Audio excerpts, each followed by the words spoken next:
Hey guys, I'm Allison. I'm the Pampered Wife. I want to talk to you about some products that disappointed me in 2020. These are clean products like everything I review on my channel. It's still January, so again, I got a little off schedule, so I didn't get these in before the new year, but I feel that it's still information that I'd like to share that hopefully will help some of you.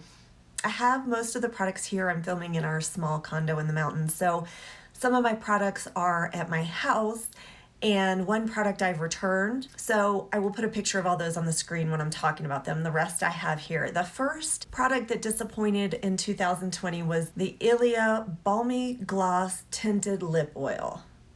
Of course, I always hold it upside down. I don't know why I do that with all Ilia products.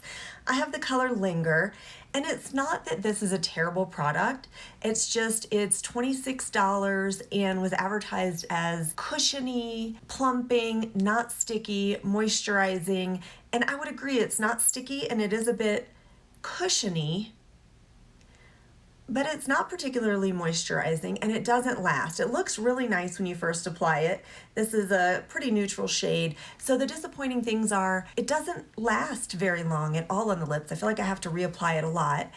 It's not really moisturizing for me. So again, I feel like I'm reapplying it quite a bit. It's moisturizing while it's there, but then once it fades away, there's no leftover moisture for me, and I'm not really drawn to any of the colors. Now, of course, Ilia may release more colors this year. It seems like lips are a big interest of theirs recently between their new hydrating lip mask and these lip glosses, but in the meantime, for $26, I just wouldn't go there. A better option, in my opinion, is the Beauty Counter. I love, love, love their lip glosses. It was in my favorites of 2020. For me, they are cushiony, they're moisturizing, they're long-lasting, they stain your lips. They're right around the same price, and these are a much better value and more enjoyable to wear, in my opinion. And they have a whole lot more shades than the Ilia. The next disappointing product is the Biossance Squalane Oil. Now, squalane is something that occurs naturally in our skin. It's produced by our sebum glands, which are our oil glands. Squalane naturally protects our skin barrier and helps keep moisture in. It's something that anyone can use. If you're super oily skin or acne prone, obviously you probably wouldn't want it because you already have enough oils on your skin, but this is a product I was so excited to add to my routine. You can use it on your body, on your face, on your hair, but it makes me break out if I use it on my face. It seems okay on my body, but on my face, I don't actually break out with pimples. I get little bumps.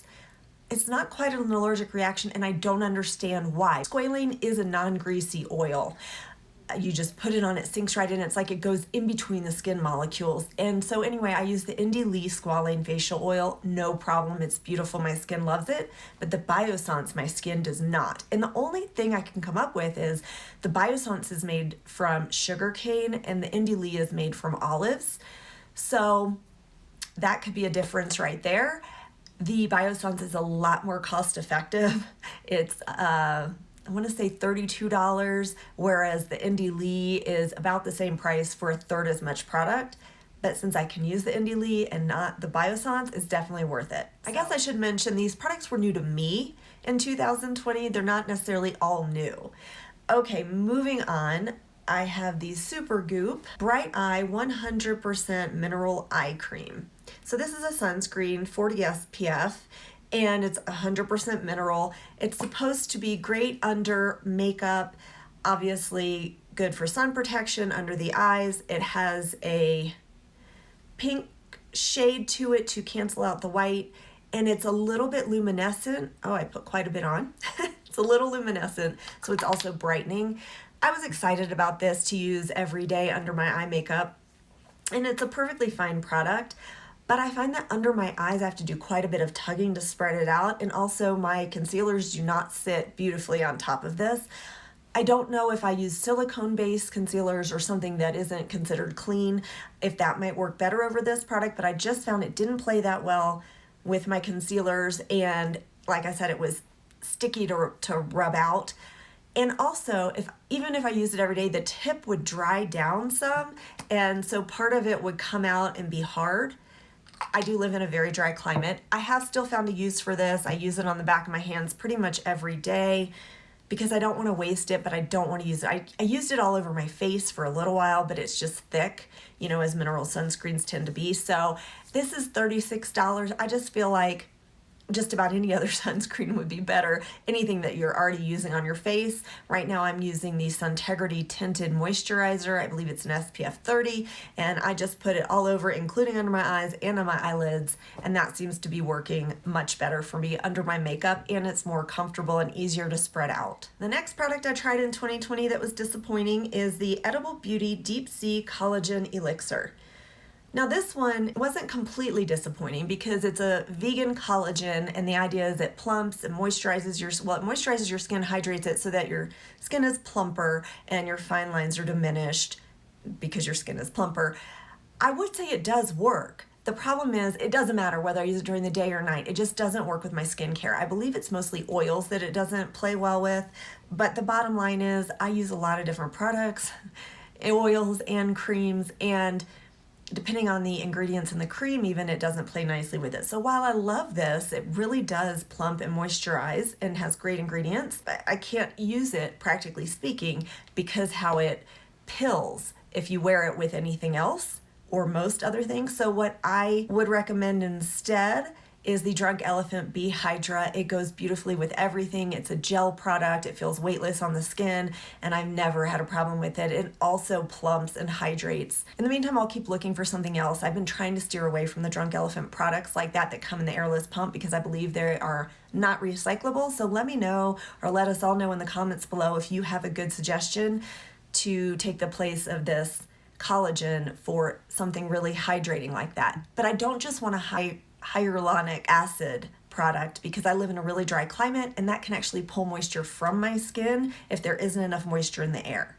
Thanks. The Lilah Bee Hydrating Face Mist is another product that disappointed me this year. I have the sample size, which was $16, or the trial size or travel size, whatever it's called. And it's a lavender scented mist that's supposed to be great for priming your skin, hydrating, and as well as setting your makeup.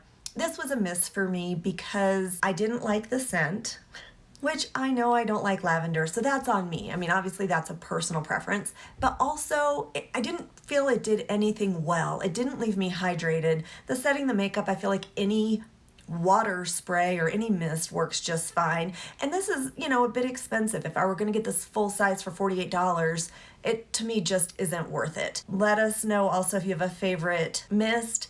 I've tried several. I think the next on my list is the Fit Glow. They've come out with a facial mist. I really want to try that one. I'm looking for something hydrating.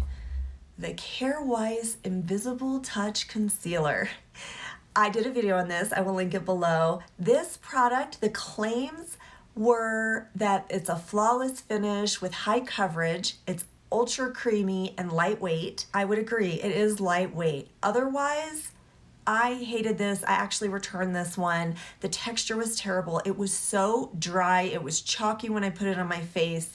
It did have nice coverage. Did I already say that? But it sat on my skin, did not sink in. It looked terrible. It felt terrible. It just was a total miss, and that one I returned. I can't help but wonder if some of that has to do with climate. I feel like in a warmer climate, not just warmer, sorry, in a more humid climate that might work better, say Florida, Georgia, the South. It does not work for me here. I'd love to hear from you guys if it works for you somewhere like where I live, which is Colorado. What I am loving is the Organic Skin Company. I can't think of what their concealer's called. I'll put it on the screen. I'm wearing that every day. I love it. It shears out, it blends out. I can use my finger, I can use a brush. It has nice coverage. I think the shades are nice. The shade I have works really well for me. It's a refillable container, and I believe it's less than the Carewise. Finally, my last disappointment of 2020 was this Vapour. I believe it's called the Mesmerize Mascara. It's the color Jet. I don't know if it comes in other colors, but it's black. Again, I don't believe this is a new product, but it was new to me. This is the first Vapour product I ever tried. Here's the wand. The claims on this one are that it's lengthening, defining, you can build it up, and there's no flaking, clumping, or irritation. I would say it's fine. It does lengthen a little. It does build a little. It looks nice on the eyes when you apply it. I usually do quite 3 coats, and it does look nice. It doesn't clump or flake, but it does dust. After about 4 hours, I'll start seeing dusting under my eyes. By the end of the day, it looks like I was crying. It's just, or at least had eyeliner that has smeared all down below my eyes. I'm gonna do a separate review on this one. I meant to do it first, just didn't get it in. I will do a review on this one, but this was hugely disappointing. Today I have on the Honest Beauty mascara. This is $28. The Honest Beauty is $16. I prefer the Honest Beauty. It's not so thickening, but definitely lengthening. It stays all day. It washes off easily. You know, you don't have to go to a special store to buy it. You can get it on Amazon, or I got it at Target. And, you know, did I mention it's $16? So, and it wears great. No flaking, no nothing. So anyway, these were my fails of 2020. Really, they're just more products that were disappointments. I wouldn't say they're all fails. These are the ones that left me with a bitter taste in my mouth. They're the ones that came to mind when I thought what I would put on this list. So I'd love to hear from you guys what you feel were the biggest disappointments of 2020 that you tried. They may not be new products, but new to you. And in the meantime, I hope you find some time to pamper yourself today. Bye.